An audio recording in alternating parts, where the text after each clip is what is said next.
Selamat pagi, Bapak Ibu dosen yang saya hormati. Pada kesempatan kali ini, saya akan memaparkan mengenai materi seminar saya yang berjudul Studi Bentuk dan Tata Ruang pada Bangunan Museum. Studi kasus Museum Nasional Indonesia, Museum Macan, dan Art Wanyu Museum.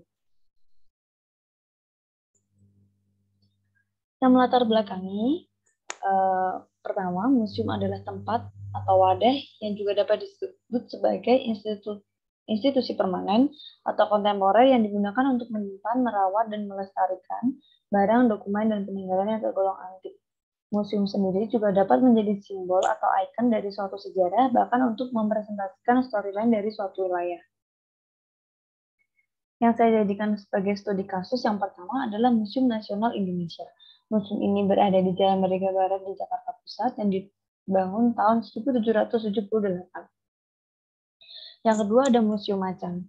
Museum ini berada di EKR Tower Level M di Jakarta Barat, tepatnya di Kebon Jeruk, dan didirikan pada tahun 2017.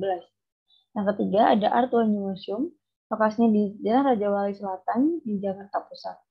Museum ini didirikan pada tahun 1983. Yang menjadi rumusan masalahnya, yang pertama, bagaimana organisasi ruang pada museum. Kemudian yang kedua, apa persamaan perencanaan tata ruang pada Museum Nasional Indonesia, Museum Macan, dan Art Wanyu Museum. Dan yang ketiga, apa yang menjadi standar kesamaan kelengkapan ruang pada museum. Tujuan penelitian ini yang pertama untuk mengetahui perancangan tata ruang pada museum yang sesuai dengan standar dan kaidahnya. Kemudian yang kedua dapat mengetahui fasilitas apa saja yang ada di ketiga studi kasus tersebut.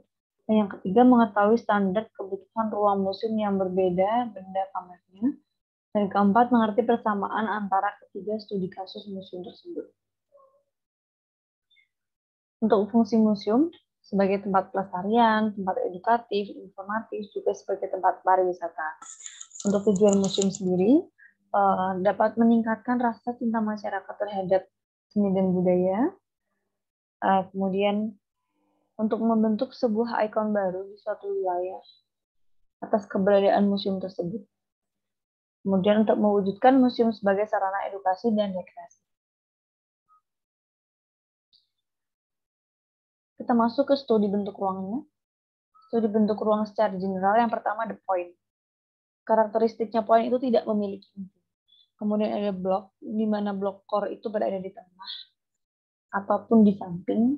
Kemudian line, itu bentuk ruang di mana rangkaian longitudinal itu dalam sederet koridor. Kemudian bentuk ruang polyline dan freeform. Kita masuk ke studi tata ruang. Yang pertama ada sumbu ruang single loaded. Dapat kita lihat aksesnya hanya berada pada satu atau single. Kemudian ada double loaded yang dapat diakses menuju ke dua arah. Untuk alur pergerakan ruang ada 5. Pertama ada vertical point, corridor center, corridor edge, compartments, dan open plan. Pergerakannya memiliki karakteristik yang berbeda-beda. Vertical point itu terdapat sesuatu di tengah sehingga menghasilkan suatu sumbu sirkulasi yang melingkar. Kemudian untuk koridor center, karena koridor berada di tengah, maka alur pergerakan ruangnya ada di tengah. Kalau koridor edge itu ada di samping atau di sisi pinggir. Untuk compartments itu gabungan. Untuk open plan itu open dan pergerakan secara luang. Untuk pola sirkulasinya ada spiral dan radial dan masih banyak lainnya. Untuk pola sirkulasi spiral itu dapat pada satu poros menuju satu titik poros secara melingkar. Untuk radial menyebar membentuk sebuah sumbu menyebar.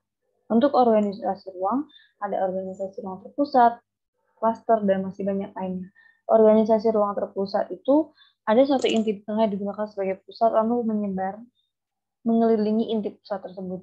Sedangkan untuk organisasi ruang klaster dikelompokkan sesuai dengan fungsi ruang, kebutuhan ruang, atau klasifikasi ruang pada satu bangunan tersebut.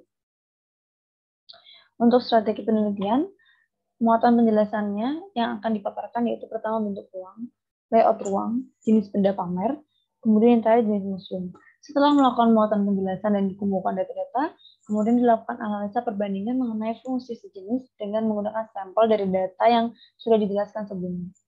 Setelah itu yang terakhir adalah membuat kesimpulan atau garis besar dengan melakukan studi komparasi perbandingan yang dilakukan terhadap bangunan museum dengan studi kasus yang dicantumkan. Yang lalu akan dibandingkan dan dijadikan sebagai tolak ukur dan pengaruh terhadap museum, pembangunan dan perencanaan museum selanjutnya. Kerangka teorinya yang pertama bergerak melalui museum. Museum lalu dijabarkan ke bentuk ruang dan tata ruang. Dari museum itu bergerak ke fungsi dan tujuan museum, dipaparkan klasifikasi dan penggunanya. Dari bentuk ruang itu ke sumber ruang dan bentuk ruang, dari tata ruang ke sirkulasi ruang, organisasi tata ruang, dan kebutuhan ruang museum yang nantinya akan dijadikan satu menjadi satu garis besar, yaitu studi bentuk dan tata ruang pada bangunan museum. Untuk metode penelitiannya, yang pertama menggunakan sampel dan populasi. Sampel populasi, sampel dengan sifat data kualitatif dengan bangunan museum yang dijadikan sebagai studi kasus. Objek penelitian untuk penelitian ini adalah Museum Nasional, Macan, dan Art Walking Museum. Pemilihan ketiga sampel menggunakan penelitian sampel bangunan ini dimaksudkan untuk penulis melakukan studi komparasi nantinya. Kemudian untuk metode analisa datanya adalah menggunakan analisa data secara deskriptif dan kualitatif. Metode ini berbentuk penjelasan secara ilmiah dan dipaparkan nantinya. Kemudian analisa diterapkan secara seksama untuk memperoleh perbandingan. Selanjutnya, untuk teknik pengumpulan data, mengumpulkan melalui berbagai sampel data dari jurnal penelitian, literatur, dan tesis karya ilmiah yang sudah dipertanggungjawabkan keasliannya. Selanjutnya yang pertama masuk ke temuan dan pembahasan. Yang pertama studi kasus adalah Museum Nasional Indonesia. Bermula dari sejarahnya, museum ini dikenal sebagai Museum Gajah. Mengapa Museum Gajah? Karena terdapat patung gajah di halaman depannya sebagai simbol pemberian dari Raja Thailand pada masa lampau. Jumlah koleksinya ada 160.000 berupa arca, relief, keramik, dan berbagai hal mengenai sejarah Indonesia yang bersifat nasional dan umum. Ini sudah dikuasai Belanda dan didirikan oleh Belanda sejak tahun 1778. Yang awal mulanya dari lembaga JCM Redermecher itu adalah lembaga dari Belanda. Untuk studi dan tata bentuk ruangnya kita dapat lihat pada denah lama terdiri dari susunan bentuk polilen yang dihubungkan oleh ruang terbuka di tengah.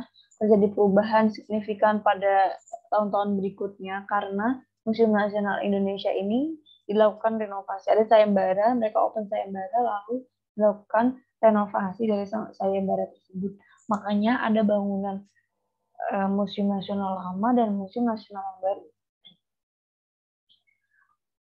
Pada pintu masuk dihadapkan dengan tataan landscape yang frontal. Ini menciptakan kesan simetris pada bukaan-bukaan. Kita dapat lihat di contoh plannya, di gambar plannya.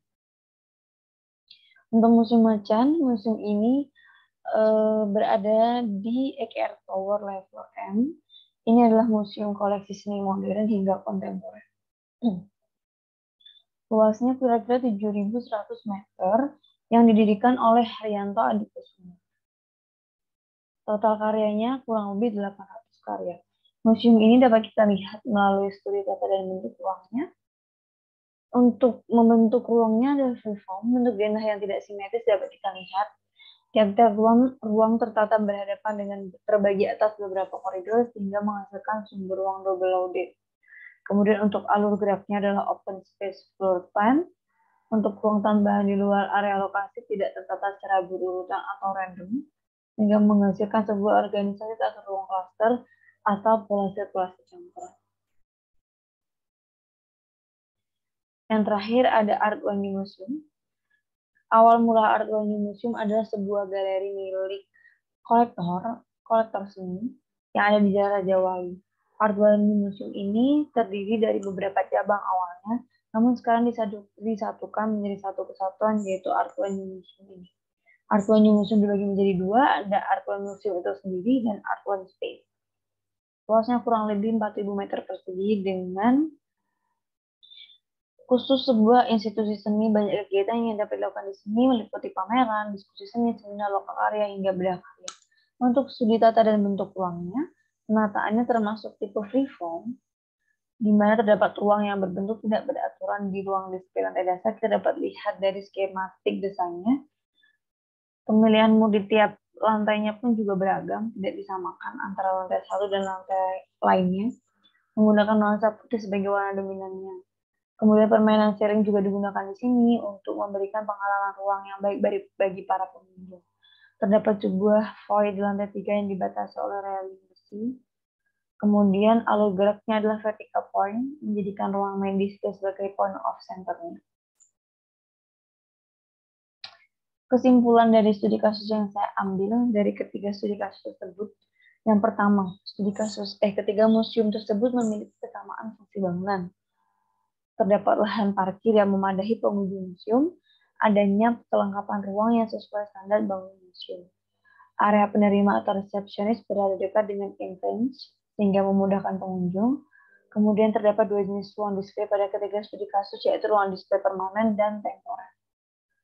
Kemudian analisa penunjang lainnya terdapat ruang khusus seperti ruang kurator dan ruang konservasi koleksi pada museum khusus yang bersifat nasional. Kemudian jenis benda koleksi pada museum tidak mempengaruhi karakteristik bentuk dan tata ruangnya, melainkan berpengaruh pada konsep dan desain interiornya.